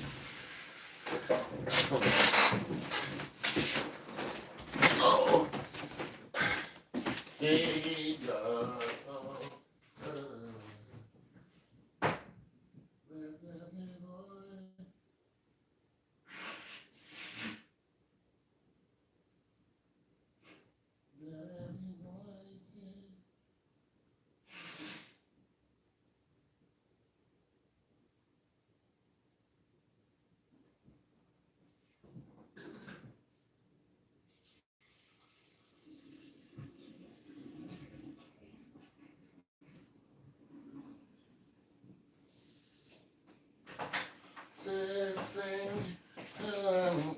I'm gonna have to go and listen to that and study it. Anyway, but shoot, what was the moral of that story? Oh yeah, so he was telling me. He said, I said, you need a cell phone, and he was like, because I want to, exchange numbers so he can call me or I can call him whenever I need help, yada yada. And I said, you ain't got no phone? He's like, no. I said, you ain't got an Obama phone? He said, those things don't work no more, which they don't. I have some Obama phones here. Shoot, there's one right here. There's one. Here's two. He said those things don't work anymore. I'm like, he said the president, Donald Trump came in and got rid of Obamacare. And then he told me one time he was doing some scaffolding, helping out with some scaffolding, and he fell and busted his ankle. And he went to the hospital and got it taken care of. They wanted to cut his foot off. But nonetheless, he said, I'm from Africa. We wrap this up and then be all over. But nonetheless, he said, if I wasn't on Obamacare, they wouldn't have took me. They wouldn't have taken care of me. So I was not happy about the fact that Obamacare was no more, and the president got rid of that. Like I said, Donald Trump, even though they want to try to paint him as a humanitarian for doing the same thing that Obama wanted to do, and they wanted to, and then they scolded Obama for wanting to talk to Kim Jong Il or whatever his name is over there in North Korea. And when Donald Trump wants to do it, all of a sudden Donald Trump is the humanitarian of life. It's like, get out of here.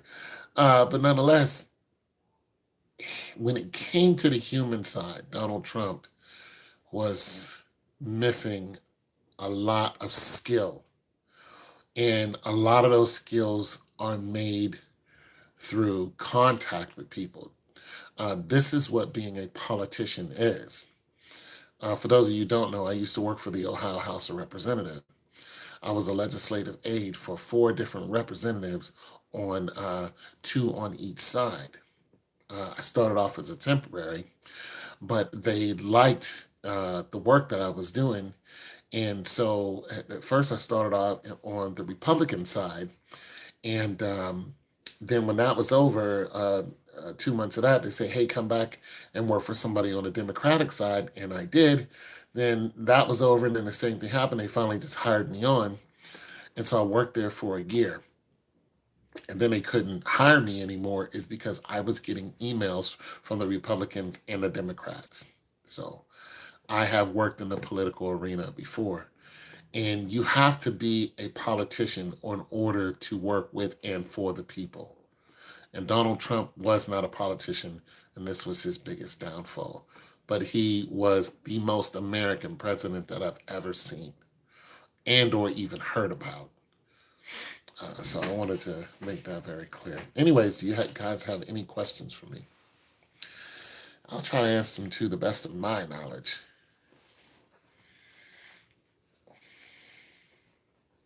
I gotta go listen to that damn song. It's in my head. Okay. What's going on, King Kong? You guys got any questions for me? Any statements you want to be made or on the topic? King Kong, you're gonna have to go back and listen to this because I think I covered extensively what I thought about the question that you asked me yesterday, which was about war, I believe. So I went through, my history or some of my history, and then started talking about what I think is going to happen in the next war. But I'm not sure how it's going to get started, but I guess, India and China going at it would be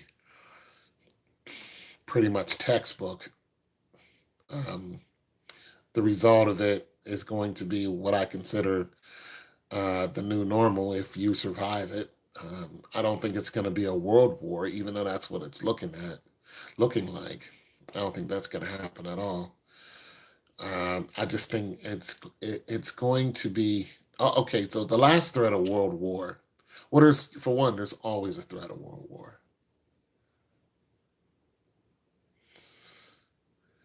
How about North Korea? North Korea, China, uh, a lot of okay. North Korea, China, Russia, um, Iran. Those countries are all allies with each other. So when you pretty much say, what about a particular country, you have to look at who they're allied with and how strong that is. And you can pretty much say, okay, well, we know who they're going to fight for. So, but there's always threat of world war because somebody breaks sanctions, somebody tries to slow America down in some kind of way, and America will start moving. That's what happened in the Strait of Hormuz with the Ahmadinejad from Iran. He wanted to block the Strait of Hormuz, and he did it with ships. He had a blockade there, and America was like, if you don't get this blockade out of the way, we're going to fire upon your country. And so, he had to get rid of it because you do not want it with America and their warships. This is we got more carriers than anyone else. We got more ships than anyone. We got more planes than anyone else. Uh, but it's just our, our general told pretty much Russia when they decided to have those two supersonic bombers, uh, coming into United airspace, not U.S. but UN airspace, which is pretty vast. But there were two supersonic bombers, and they were pretty much okay. So you don't have to have a bomber cross into your airspace in order for it to in order for it to do damage. You have to have it fly within range of its silos, or excuse me, of its payload in order for it to do damage. So if, figuratively speaking, if you had U.S. allies, France and England and Canada, yada yada, and you were okay. Here's a better example. There is a Russian ship that sits 30 miles off of our coast, and all it does is sit there and observe. It sits 30 miles off of our coast, and we know it's there. If that ship was and it's a warship, but if that ship was loaded with nuclear weapons, then that ship would not be sitting 30 miles off of our coast. A okay, so one of the reasons we got into, I think it was World War One. I could be corrected on this, and that's fine. One of the reasons why we got into World War One is because of the Titanic. Now, some of you are going to go, huh, the Titanic, how? The Titanic was made by a company called White Star Line. White Star Line made ships that big. For one, the Titanic wasn't originally named the Titanic. That name belonged to its sister ship. And that sister ship carried weapons. Yeah, the Titanic's name was actually switched. And the name of the other ship was called the, oh boy, I used to know this right off by heart. It's a lot of info, guys. I'm sorry. It'll come to me. But nonetheless, uh, the Lusitania. So go look up the Lusitania. And it was both made by the same company, by the same man, basically. And what had happened was that ship was destroyed because it was carrying weapons, and that helped launch us into the World War. Is because of the people who destroyed that ship and the people on it. But they destroyed it because they found out that the ship was carrying weapons. If there's any ship that has a payload that could hit any territory and do insurmountable damage to America and our allies, we have a real close eye on it, and/or it doesn't come nowhere near us. So the two bombers, do you think that the North Korean leader will be dead, or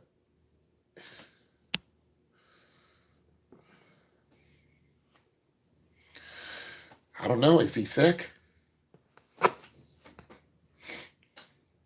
Is he sick?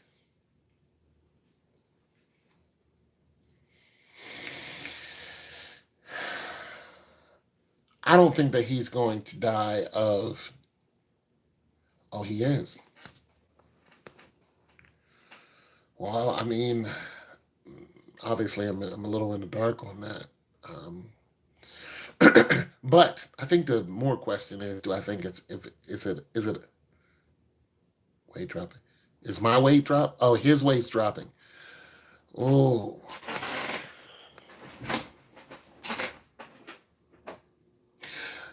I'm glad you said that because I was about to say or ask the question, do you think it's a hoax or not? But now that we have proof that his weight is dropping, for one, he's already overweight. So weight dropping is not a big deal. He can go out and jog 5 miles a day and his weight's going to drop. The man's overweight. Okay, so there's just that. Nobody's going to tell him that, but he's overweight. Okay. So his weight dropping is one thing. How fast is it dropping is another thing. And how much of it is he going to lose within an amount of time? That'll start telling you if the man is really sick or not. If he stops doing public appearances, then yeah, you can surmise that the man is sick. Um, yeah, Kim Jong Un. Yeah, Kim Jong Un. Yeah, if you know what I'm saying. So him, his weight dropping, he's got a whole list of doctors who tell him, you probably if this is happening to you, losing some weight to help. So he'd be, don't forget that this man is not a whole, okay, he's highly dangerous and he'll kill people in a minute, but he actually met Dennis Rodman. Dennis Rodman went over there and kicked it with him, enjoyed him. You know what I'm saying? This is the same man that fed his uncles to dogs. His uncles and his uncle's whole cabinet. His uncle and all of his people, he fed them to dogs and watched the dogs eat them. Game of Thrones all day. Remember that scene in Game of Thrones where the dude would feed people to dogs? Yeah, that's what this dude did. Like, like he's that dude. Okay?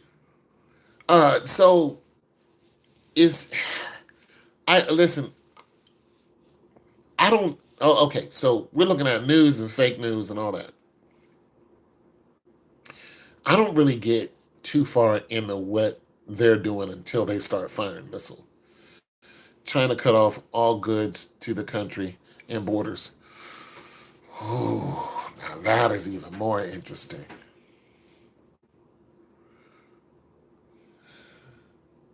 That's even more interesting because if China is not okay, so let's backtrack and get into it. All right, this is just what I know. Well, actually, what we all know. We all know that his father, Kim Jong Il, right, was basically what he was doing was going against I think it was the Geneva Code, all right? And basically, they look at that country as highly dangerous and highly volatile. The same way they look at Iran. This is why they say Iran cannot have nuclear weapons. Um, this is why they say Kim Jong Un, Kim Jong Il, you guys cannot, North Korea cannot have nuclear weapons. So the American government sanctioned them. The UN pretty much said no nuclear weapons for you because we know that you'll use them. So uh, this is one reason why Ahmadinejad was dangerous because he was like, I'm going to get me some nuclear weapons. And yes, I will use them. Of course, he's not president anymore, but it's also one of the reasons why we're in Iran right now. We just invaded them. But when you look at Kim Jong il, this guy was actually starting to fire rockets, and he's pretty close to Japan. So he was testing rockets to see how far they could go. We know if he had a nuclear weapon that he will use it. This is why America keeps a close eye on these countries. Now, uh, being that uh, him and his father are all of the same mind, they were only able to say, screw you, America, because one reason: China. That was it. That was it, and that's all. China, and then China has the backing of Russia. That's it. So China doesn't have your back.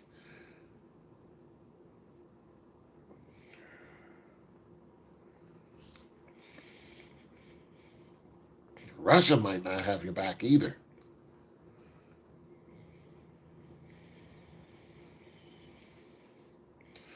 You can't sell wolf tickets if you're one of the smallest countries on the planet.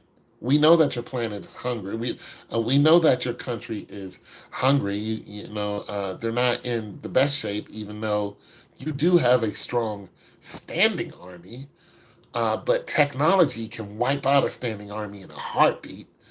Uh, but if you don't have people backing you, I mean, it just doesn't take much to blow you off the planet, like literally, to just wipe you off the planet. And we know that America is known for, blowing people off the planet, literally. And they don't mind. They'll sleep comfortably. They will dust you off. Um, if you, if you haven't looked at your Asian counterparts, then, you might.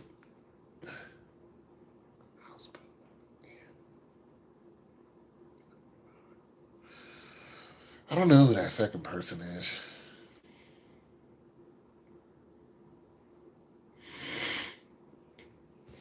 As far as Putin is concerned,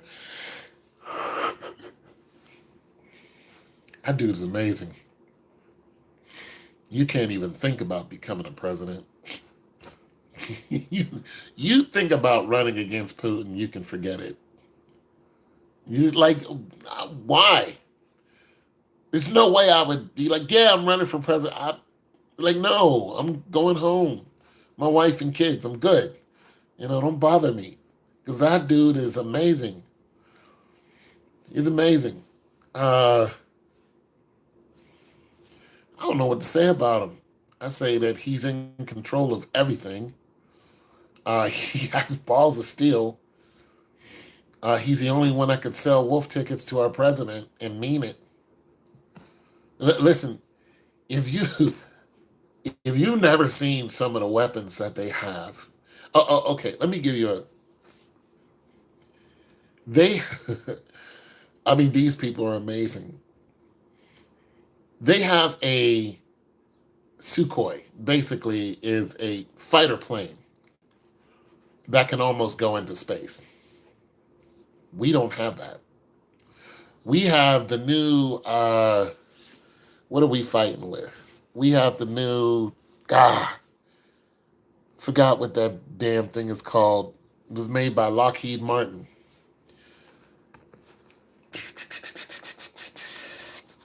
I forgot what the name of it. Yeah, he's the real deal. He's the real freaking deal. Like, there's nobody on the planet like this man. And if he says something, you better believe it's law. And he's got no beef with African Americans or Africans. Yeah, Russians don't. Last time I talked to a Russian, is an Uber driver. I said, we've never been to war. They've never held, Africans as slaves. No, none of that. He's scared of world leaders. He's not scared of them.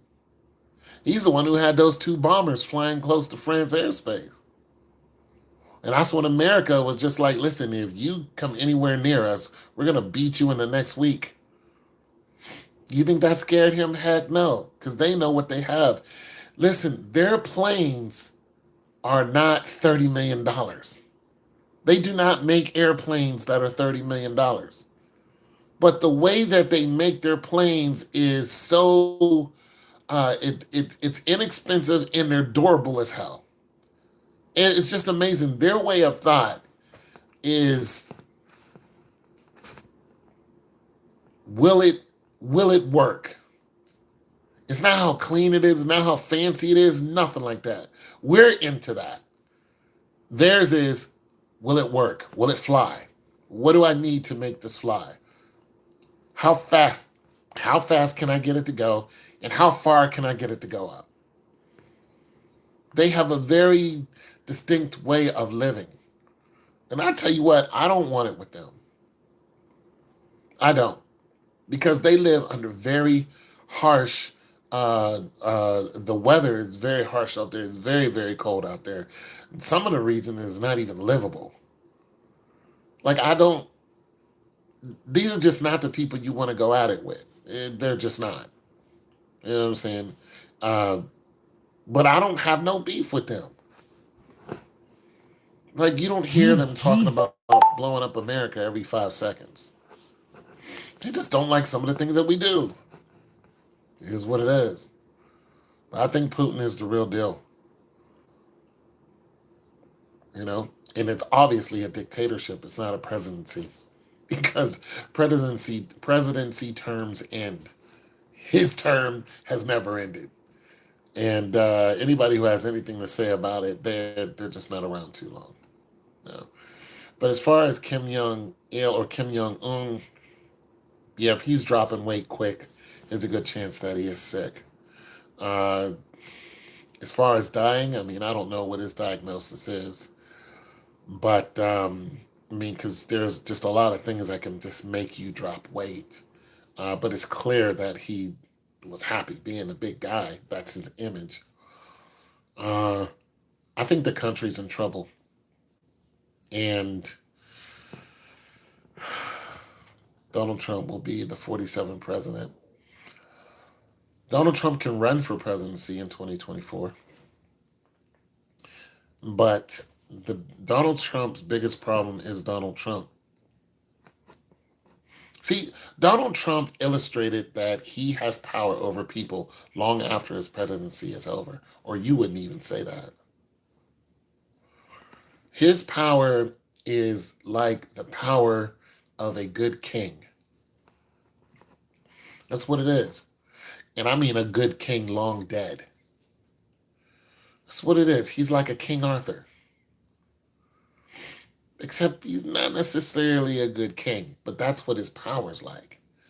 Because you believe in Donald Trump. See, you believe in Donald Trump. You believe in the system that Donald Trump was trying to create.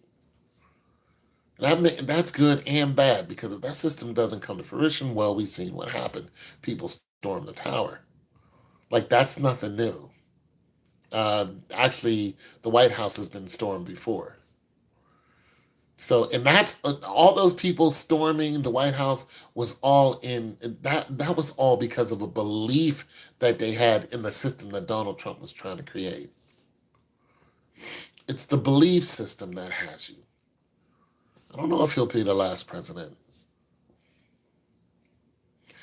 But you got to understand, when you say he'll be the last president, you mean that the world will end after, or during his presidency. So there's no way out to believe that.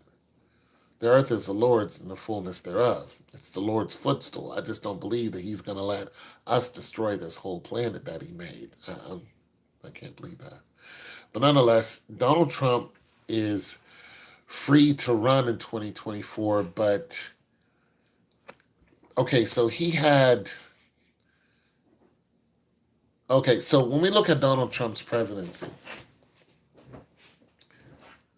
Donald Trump did not win in either term the popular vote.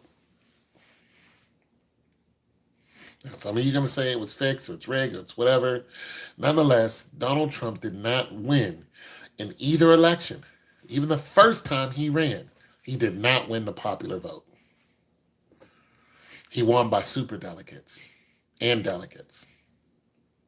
That's how he won.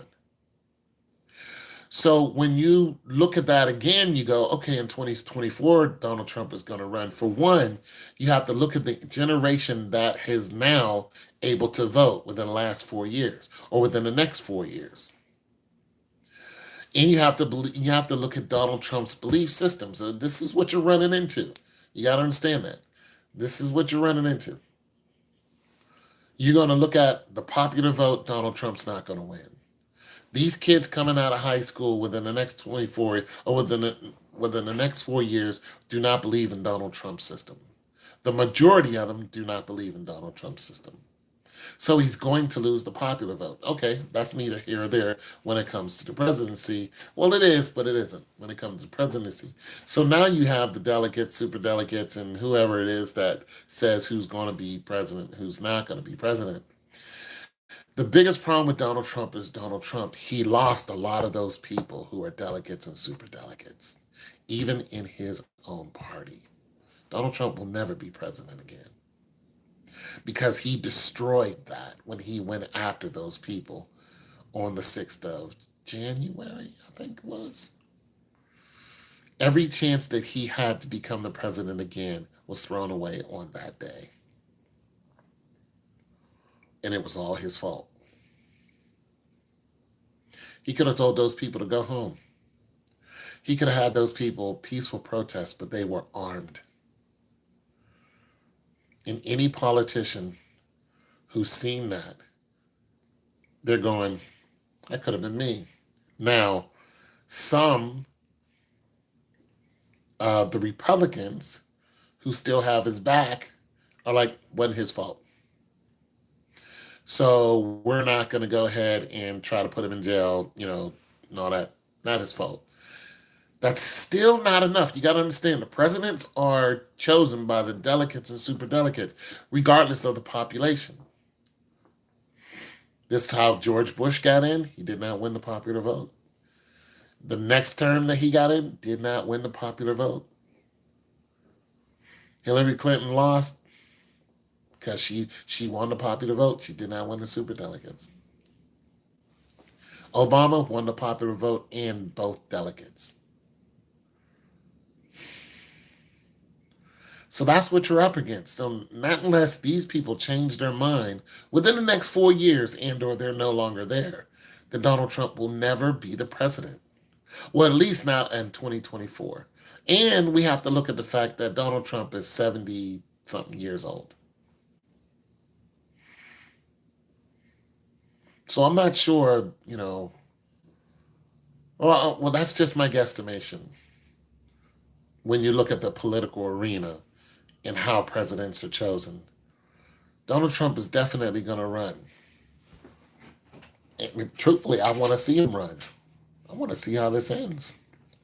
I want to see him run because to me, it will be his last run. This will be his last chance at becoming president again.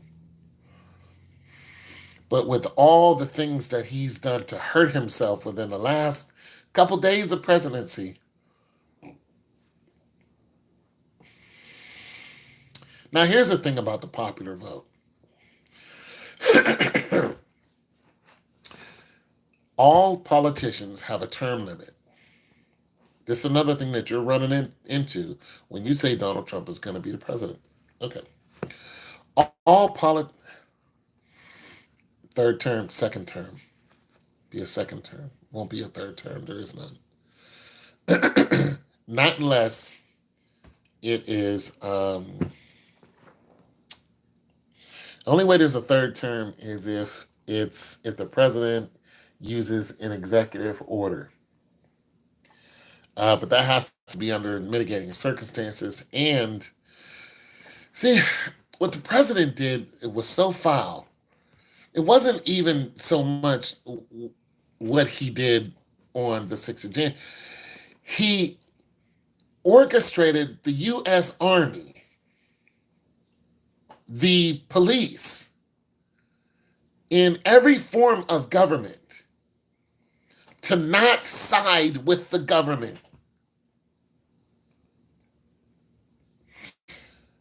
You understand that? I read what you just said. Every government body,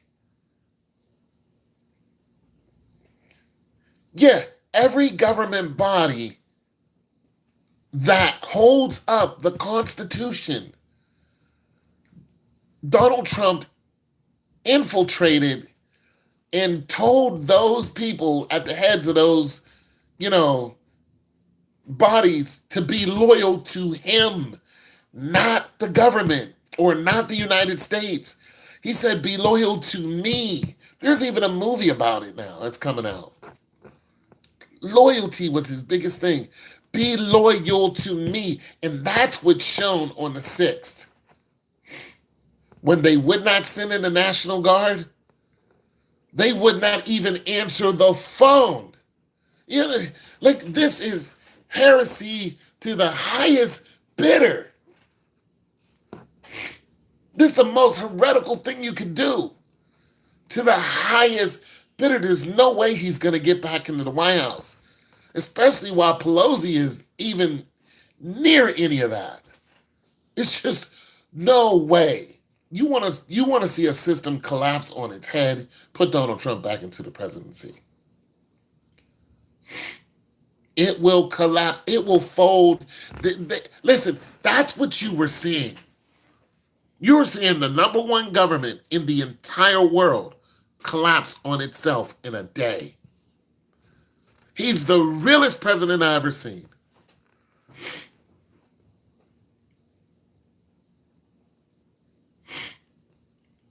The realest. But the government collapsed on itself in a day because of him. Now, if you want to see something like NWO, yeah, make him president. You'll see it because this world will tear itself apart. America will tear itself apart. Now, when you look at the popular vote, I said the popular vote was kind of important, but wasn't. It's not important when it comes to the presidency. But the popular vote is more important now than it has ever been in the history of America. Why? Because of the 6th. Because of the 6th. What the 6th shown was those people were of the popular vote, and they were willing to be fanatics. They were fanatics. They were willing to do whatever it took to get that man in the presidency. This is why the popular vote is more dangerous now than it ever has been. You have to almost be careful of who you vote for now. But not only that, now it really means something. It's not, see, voting for a president is not casual, not after the 6th. It's like, I believe in Biden because I think that Biden is going to be better at, finances or whatever. He's going to give everybody money, yada, yada, yada. Oh, it's different now. Because there's more hatred, because there was blood spilled over the presidency. Donald Trump's the realest. There was blood spilled over the belief of making America great. Making it great. Blood. There are dead people because of what he was saying. So now you really got to be careful where you stand, because the proverbial line in the sand has been drawn on the 6th. Donald Trump will never be president again. But that doesn't mean he's not a ruler. You understand that?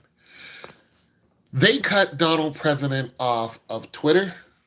They cut him off of Facebook. And they cut him off of basically any social media. Why?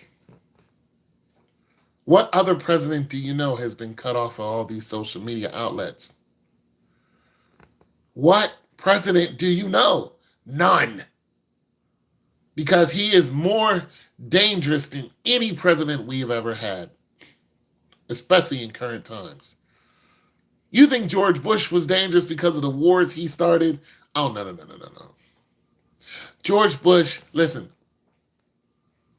9/11, yeah, he did his thing on that one. He did his thing. 3,000 people, Americans, Paris. That's a lot of blood. But here's the thing. He blamed it on another nationality. He blamed it on someone else. Said someone else did this, and this is why these 3,000 people died in New York. I mean, that's cowardly to me. Why don't you just say you did it and why you did it? Donald Trump, not a coward whatsoever. I did it, and this is why. Period, dot. And he stood there and watched it happen.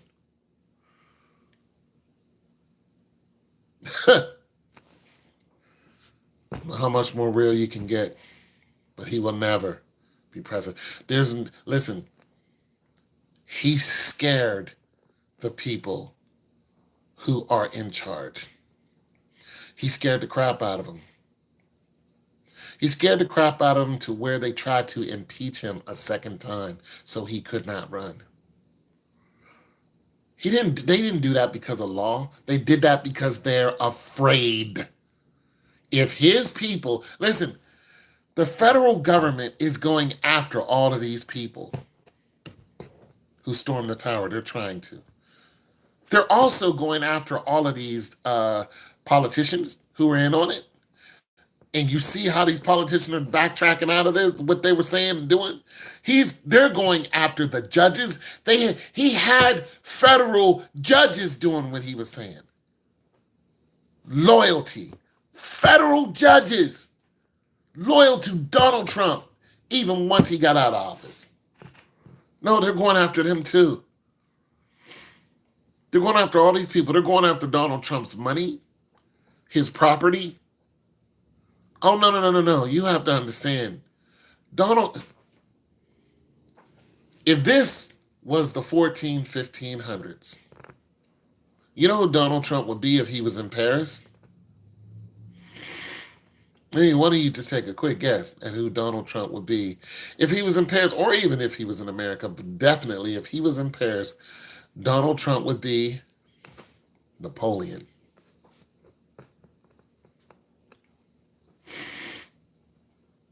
Napoleon was a general who took over the whole country and wanted to take over the whole world. And the only thing that stopped him was he went up into Russia, I think it was Russia, and his army froze. You know what they did to Napoleon? Once they got a hold of him, they put him on an island where he was locked up pretty much, and they had ships sailing constantly around that island so he could not get off. They cut him off of all social media. They cut him off of all contact. They took away his money. They took away his army. They took away his property. They took away everything because they knew if they just locked him up in a normal jail that he is still dangerous. Why? Because of his beliefs. Napoleon was dangerous because of what he believed. And people believed as he did. It's the same thing. Donald Trump is dangerous because of what he believes. Make America great is not a casual statement. It's what he believes. And he had a bunch of other people believing the same thing. And what they do? Going after his land, going after him on social media, they're going after his finances. They're going after all the people who were connected to him. They're trying to cut him off in any way so he cannot get up there and do the same thing because they see how dangerous he is. He's the realest president ever. He is highly, highly, highly, highly dangerous. That's why you don't hear from him anymore. Now let Twitter or one of these people who owns one of these entities, social media, let them say, oh, we're going to let him back on. It will be a maelstrom. He tried to knock off the vice president and the whole cabinet. You don't think he can still do that?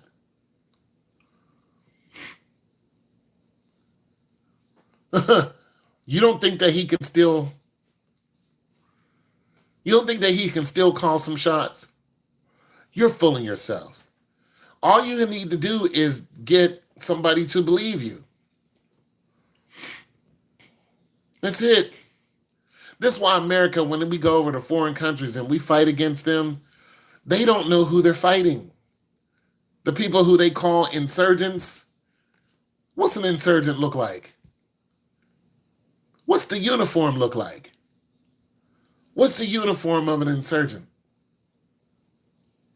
I don't know what one looks like. What color is it?